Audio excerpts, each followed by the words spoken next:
So excited. I was like, I have to get back to South Africa. I have to get back to South Africa. I have to get back to see you, to do the shows. Mostly because I'm tired of South Africans terrorizing everybody in my life. I'll explain what I mean. I'll explain. South Africans have become notorious around the world, right? Especially online. Whenever something happens online and South Africans get involved, people know you. Doesn't matter what country they're from. They're like, when South Africans get on Twitter, you must cross the streets. And it's the same for me. Every time I announce I'm going to be doing shows in any country that isn't South Africa, yo guys, South Africans get angry. Eh? South Africans get angry, start rioting in my mentions. People losing their minds. I'll be like, I'm going to Germany. Recently, I was excited. I was like, I'm going to Paris. I'm going to be doing a show in France. People lost it. Trevor, what the hell? When are you coming back to South Africa? Yeah, Trevor, you think you're better. When are you don't know? You don't want to perform here anymore. Yeah, no, Trevor, this country needs you. Why aren't you coming back? What? You're not South African anymore. What not? My favorite one was one guy who just wrote, we've also got Paris.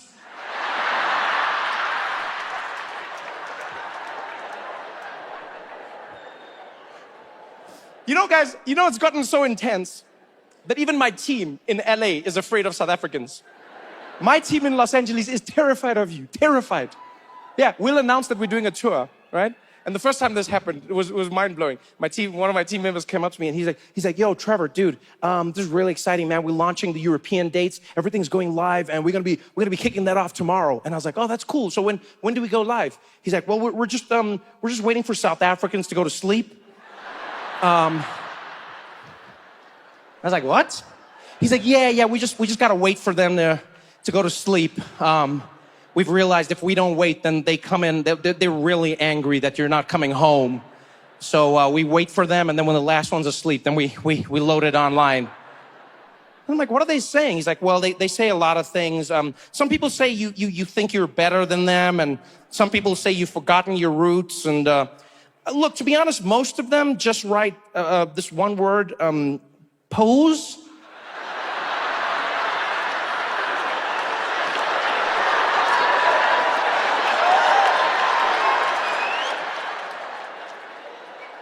You know who you are.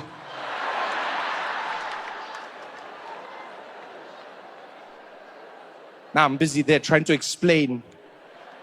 What does pose mean? It doesn't mean anything.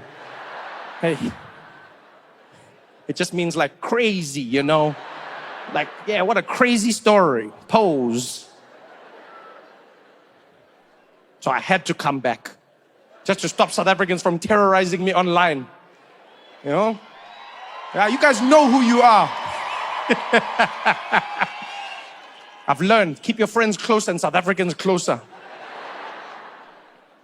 I was so excited though, man. I was coming back home, flying back into the country. When you're heading back into South Africa, you're like, I wonder if it's gonna feel the same. This is the longest I've been away. Longest. You come back regularly, you see family, do shows, and then there was this long break. And I was like, what's changed? But as soon as you land, you're like, no, guys, we've still got it, man. No, man, we've still got it. This country, from the moment you land in it, you feel like you're in a special place. You feel it. You know where you feel it? You feel it in the airports. South African airports are warmer than any other airport in the world. Every time you land in South African airports, you feel like you're welcomed home. It doesn't matter who you are. Have you been to airports overseas? It doesn't matter which country you go to. It seems like it's a trap. Like they're finding an excuse to kick you out. Where's your papers? Where's this? Where's that? Stand over there. Move. You're not supposed to be here. Get out of here. Nah, not in South Africa. Here, I feel like everybody can get in. I feel like we're on everyone's side. Eh? Fake passport, no problem, we can talk about it. Everybody's welcome. That's the country I want to be from. You land at OR Tambo, you get there to passport control. They've got that little camera. That's my favorite thing. Have you seen that camera that doesn't see your face? It just sees like your colors, your temperatures. I don't even know what that's really for. Is it Ebola? Is it COVID? No, because I've noticed they never pull anybody aside. Like, they just show you your colors, and they're very adamant. They'll be like, look at the camera.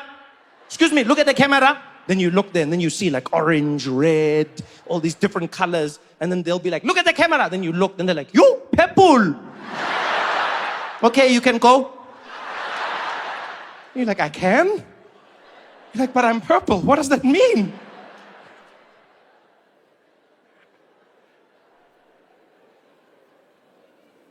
I love getting to past. Oh, I wish I could spend more time with my kids. Oh.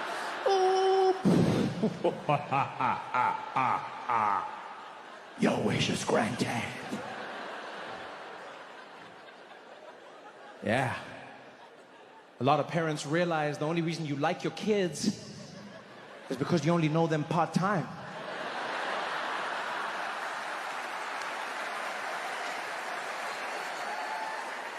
You meet them in the morning, you send them off, you tuck them in at night. It's a pretty sweet gig. But the next thing you know, everyone was trapped indoors, 24/7. Ooh, it was so fun to watch the parents flip. It was so fun. Remember at the beginning, all the parents were there. They're like, you will not open the schools. My children are not going anywhere. I will protect them at all costs. I'm a mama bear and I'll protect my cubs. You hear me? You will not open the schools until the virus is gone. 9 months later. Those same parents were there screaming on the stoop, when are the goddamn schools opening?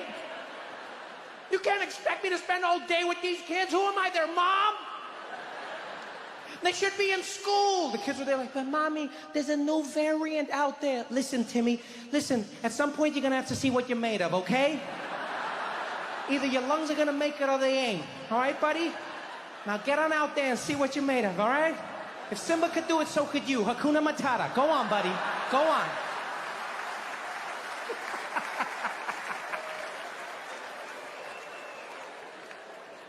We all wished.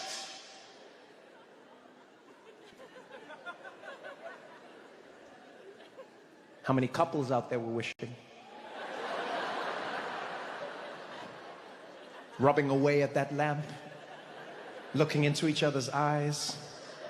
Like, damn, girl, I wish I could be locked in a room with you all day. Girl, I wish they would lock us up and throw away the key. The things I would do to you. Oh, yeah?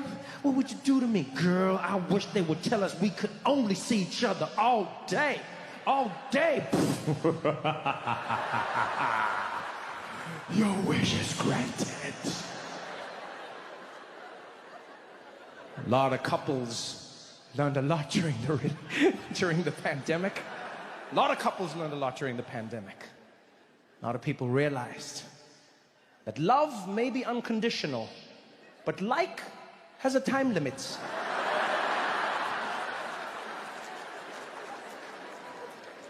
Because I love you, baby. I just don't know if I like you anymore.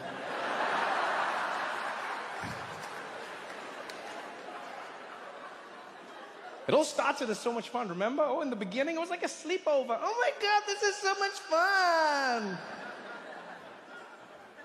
And then the weeks turned into months. The months turned into years. And at some point, you'd be sitting in the house with a glaze over your eyes. And you'd hear them coughing on the other side. And you'd be like, yes. Oh, yes, Jesus. Take them now, Lord. If it's their time, it's their time. Let thy will be done, Lord Jesus. I could use the extra office space.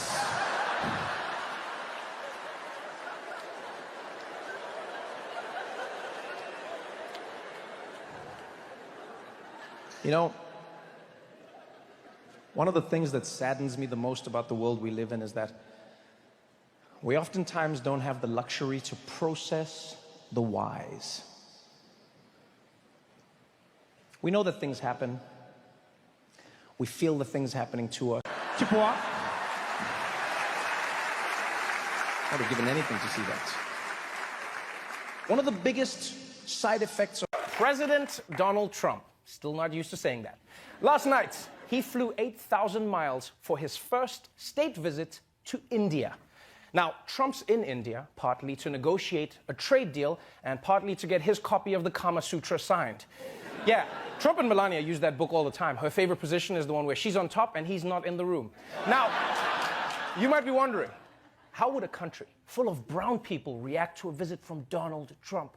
Well, it turns out from the moment Trump arrived, it was love at first sight.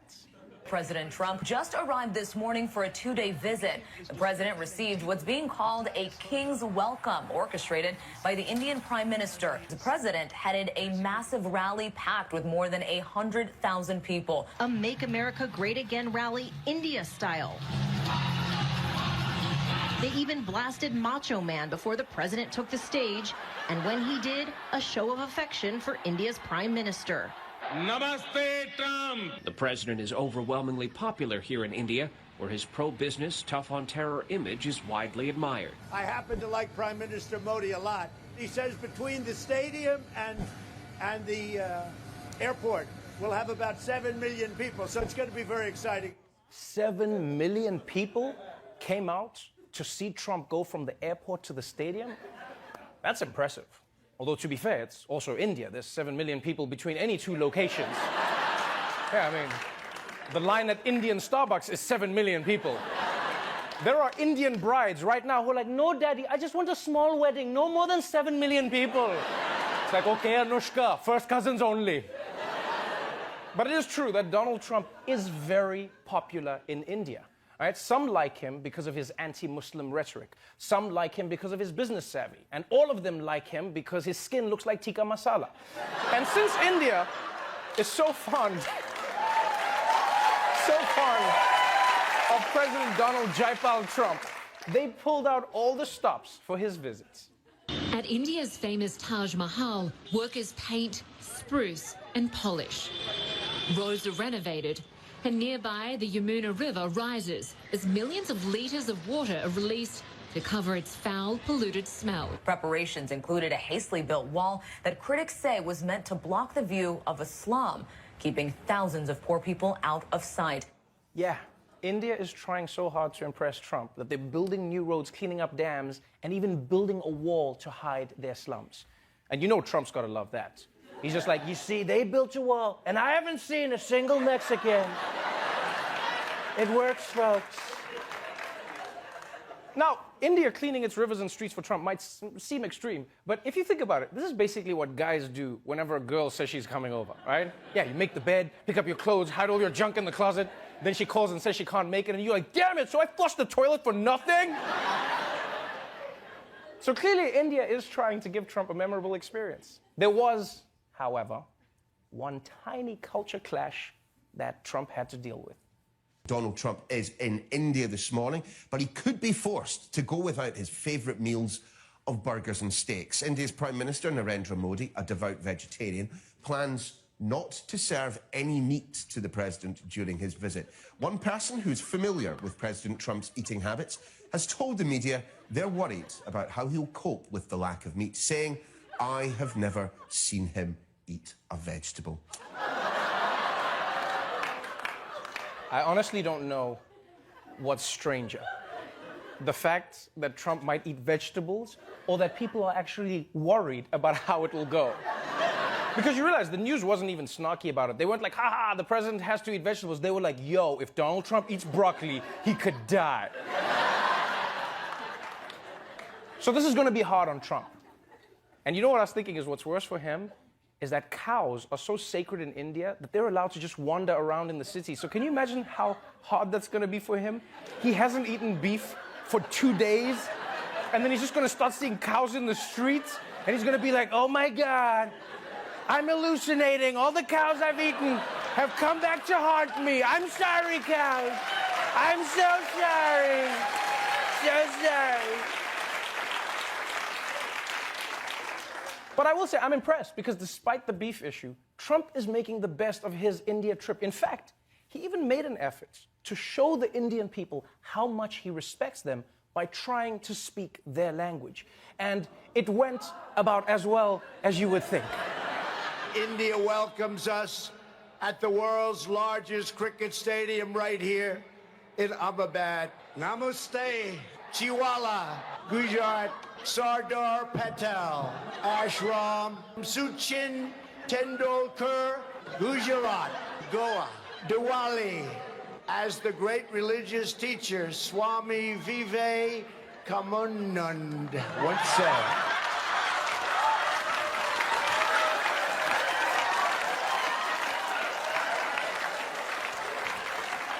Oh man! Oh, even if that pronunciation was right, that